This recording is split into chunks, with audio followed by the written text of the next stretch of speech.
Welcome to the Real News Network. I'm Jaisal Noor in Baltimore. We're standing in front of Baltimore's Housing Authority, just a few blocks from our town hall studio in downtown Baltimore. Earlier today, public housing residents and workers were speaking out against plans to privatize about 40% of Baltimore's public housing stock. It's happening through a federal program called RAD, or Rental Assistance Demonstration. It'll sell the buildings to private developers to raise badly needed money for repairs and capital programs. The Rental Assistance Demonstration, otherwise known as RAD, will be a real shot in the arm, and as I've said in some places, a lifeline for our public housing communities through many, many neighborhoods in Baltimore City. RAD is a tool that can help all public housing access a whole different range of resources to do those repairs, to rebuild, and to provide better quality of life for millions of residents around the country. It's a huge opportunity, and we're seeing it right here in Baltimore.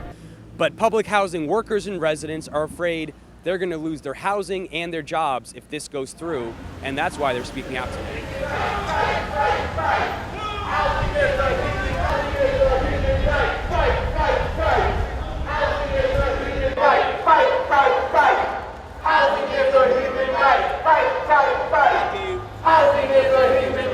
It should not be sold to private investors for profit over people. Like they say, you're giving away a good commodity. The city has good commodities in these buildings and where they are located. So why give it just up and give it away? And once you privatize it, that'll be the end of public housing. Public participation is required in RAD. What's your experience been so far? Has there been public participation in this process? No. What Mr. Graziano and his staff does is tell you what's happening, and you're supposed to accept it. He was at a meeting at Bernard Mason yesterday when I asked him a question about affordability, and he turned his back on me and told me he answered the question without giving me an answer and refused to talk to me. Rethink RAD! Rethink RAD! Rethink RAD! We've been had! I'm worried about the residents being set out along with myself, us living in the streets. I'm worried about the rent go up. I do know the rent is going up. And I feel that we are being bullied out by going up on the rent knowing we won't be able to pay it. And so they say that the rent's not going to go up. No one's going to get put out. Why do you think that's not true? Because they can't be honest with us. They only telling us what we want to hear, where they won't get no reaction out of us. For one, by them telling people that we are on board with this is a lie because they haven't talked to us. So that's deceit. Once a little deceit, that means there's more deceit to follow. Fight, fight, fight! Housing is a human right! Fight, fight, fight! Housing is a human right! Fight, fight, fight! Housing is a human right! Talk about how RAD is going to affect you and the other public housing workers that work in the buildings that are going to get sold to private developers. Each building have approximately about 4 to 5 people that work out of our sector, out of our bargaining unit, and it's going to affect us because those individuals had to come back, and somebody that just got hired, like the young guy that was just here with me, he just got hired. He could get bumped by one of them and lose his job.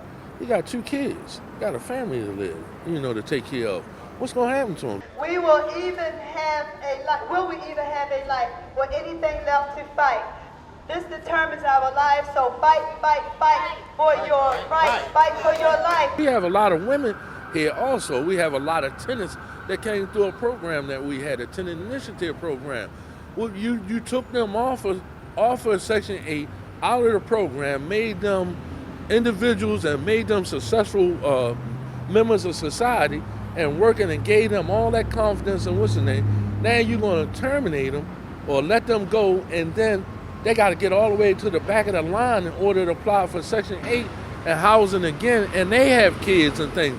So now we got more people living under the bridge over here on Gay Street than we would like to have. All the resident rights that were fought for by residents and community folks before me made rights for me. My income is SSI, and if they charge me anymore, I would go hungry. Probably clothesless. I wouldn't be able to buy my toiletries. My life would be really unmanageable like it was before I came into public housing. And what are the conditions right now in your building, in Bell Park Towers? Is everything good? It's horrible. In fact, from Thursday of last week until Monday of this week, we haven't had hot water. Presidents, new prospective owners, their management team, City Hall, the union. Well, we've been like going door to door, trying to spread the news, petitions. Does everyone know about it yet, or are people still finding out? Not everybody, but they will today. After today, they will know. And so what's going to be the next step for you? Hanging in there and fight for what's right. Fight for what's right. Do what's right for the people. Reporting for The Real News, this is Jaisal Noor in Baltimore.